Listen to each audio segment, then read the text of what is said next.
Milton Finch in The Magic Paintbrush.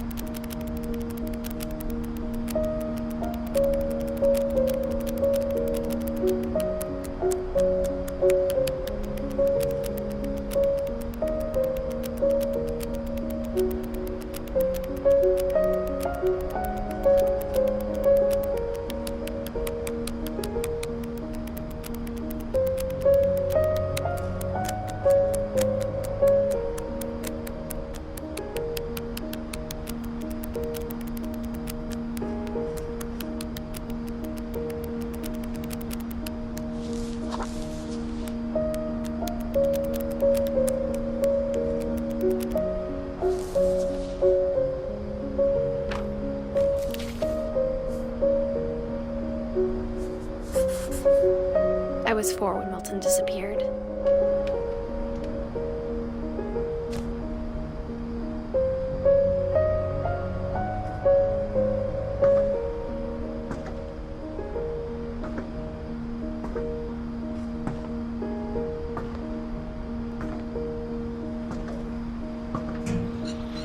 Mom spent months searching for my brother. Then she sealed the doors.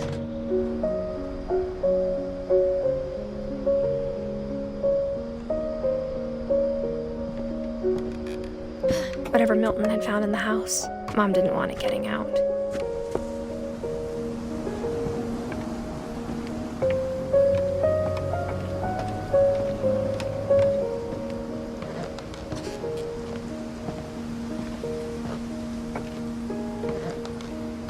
Mom definitely blamed Edie, but I think Louis blamed himself.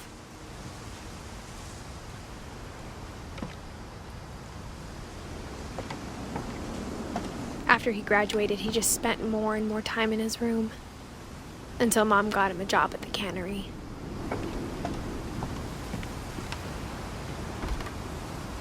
Everyone always told me to stay out of Louis's room, except Louis.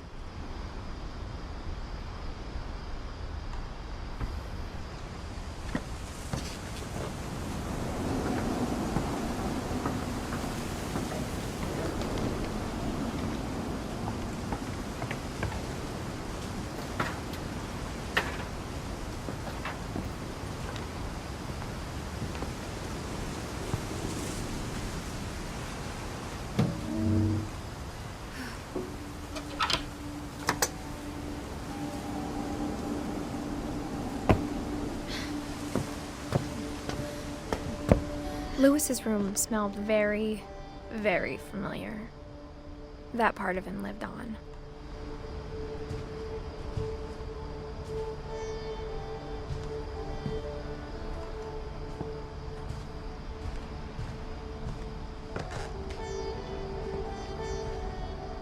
Louis and I spent a lot of time playing games together, but he was surprisingly bad at them. He died a lot.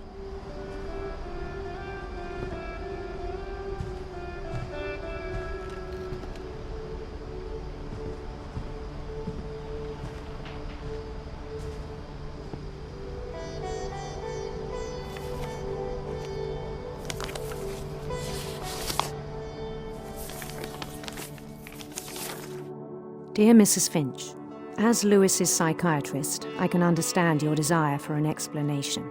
As I see it, the trouble began in January, shortly after we convinced your son to seek treatment for substance abuse. Newly sober, I believe Louis first noticed the monotony of his daily life.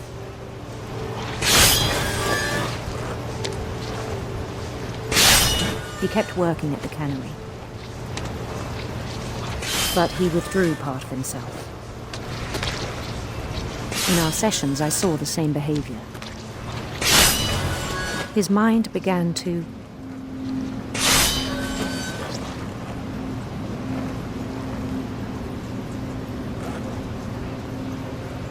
wander. I asked him to describe it. He said he started small, imagining a labyrinth.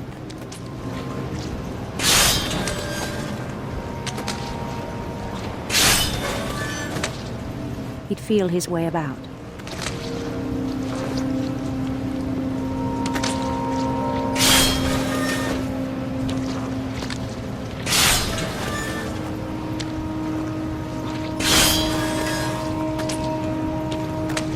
Then something moved. Bats.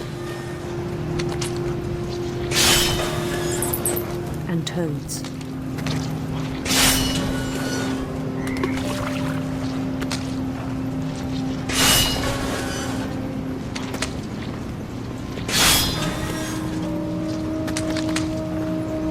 And things that have not names.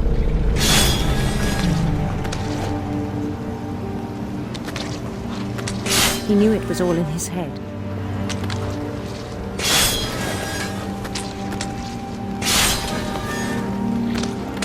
But he took it very seriously. I had hoped he'd find himself.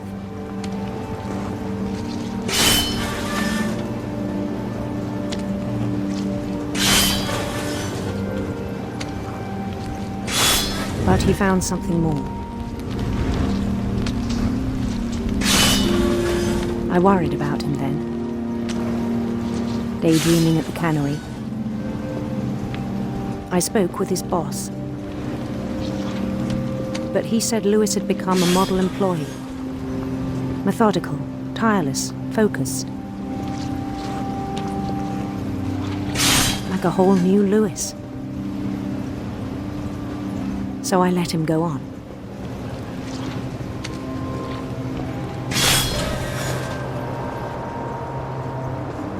I even encouraged him.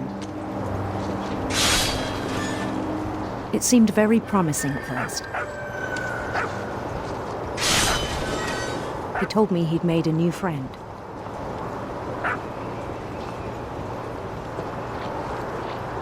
On the edge of a city he named Lewis Topia. He built the city up slowly, brick by brick. Then he made musicians.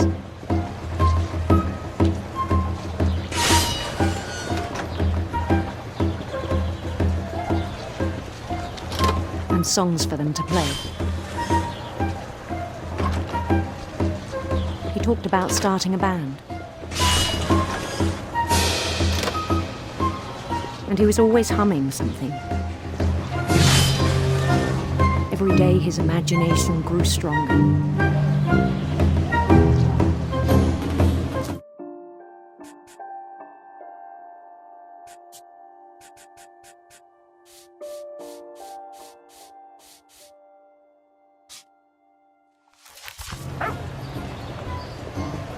He no longer spoke at the cannery. But his chopping was as reliable as ever. Then one day it struck him that all the cheering crowds, even the stones under his feet, were all in his imagination. So he could do whatever he wished.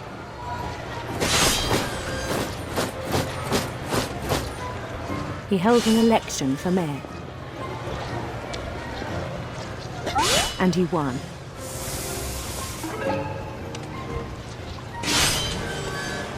They begged him to stay, but his mind was already wandering. It became a game for him.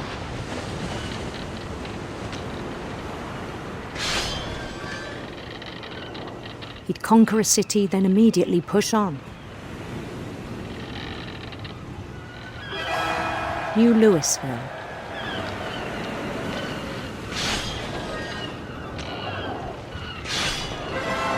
St. Louis. He started drifting away from our reality.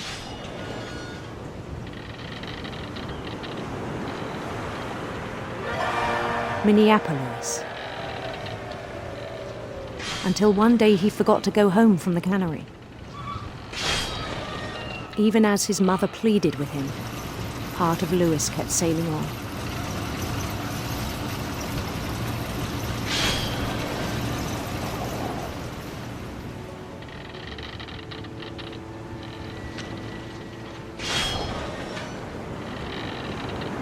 In Lewisburg, He heard rumors of a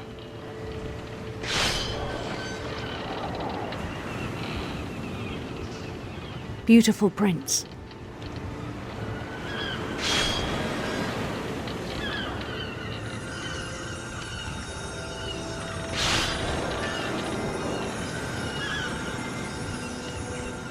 The prince was on his own quest for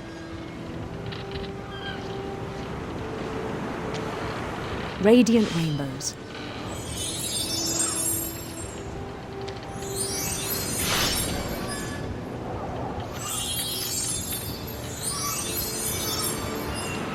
He followed the sound of his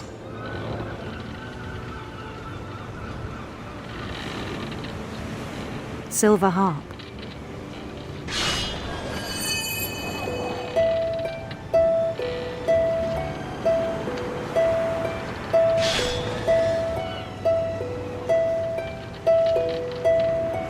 His chase led him to a golden palace east of the sun and west of the moon. Even then, his logic remained sound. He knew the world was all in his imagination.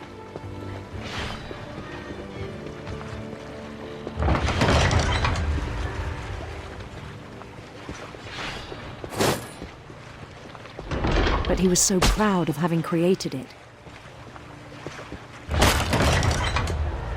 In his own eyes, he'd become something greater than a king.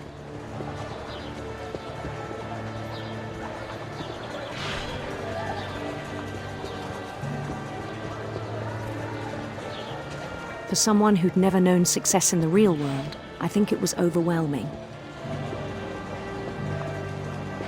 And then it struck him that the real Lewis was not the one chopping salmon, but the one climbing the steps of a golden palace.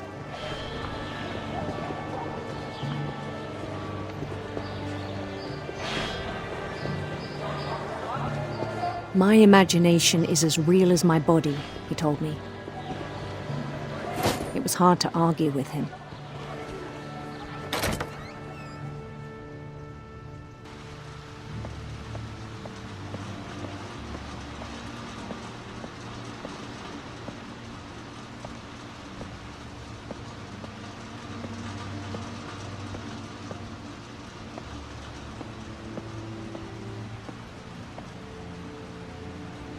He began to forget the world we know.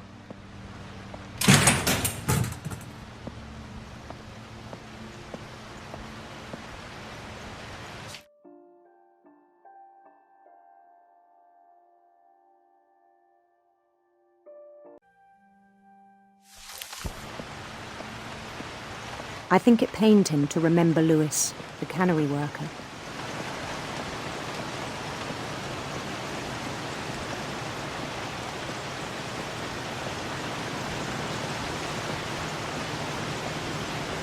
He began to despise the man with a royal contempt.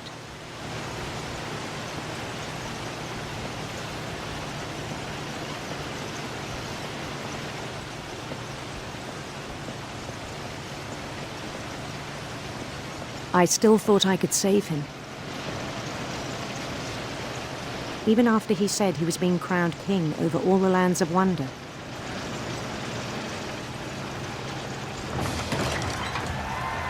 The palace would be packed with his companions.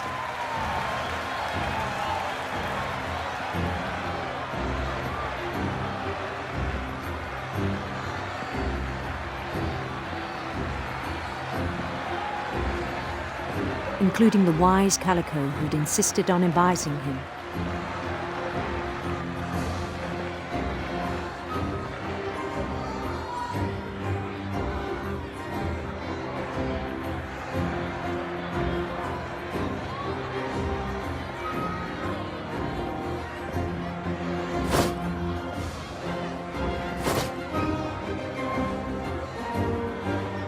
His prince waited, holding his crown.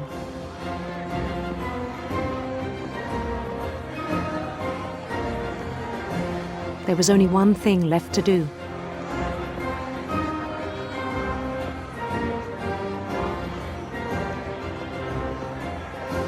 bend down his head.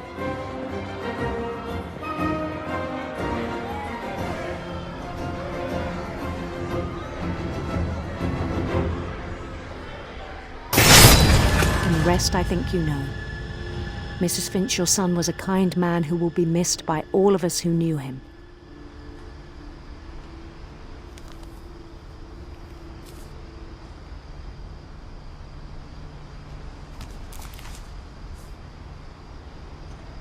My brother was really cool. I wish you could have met him.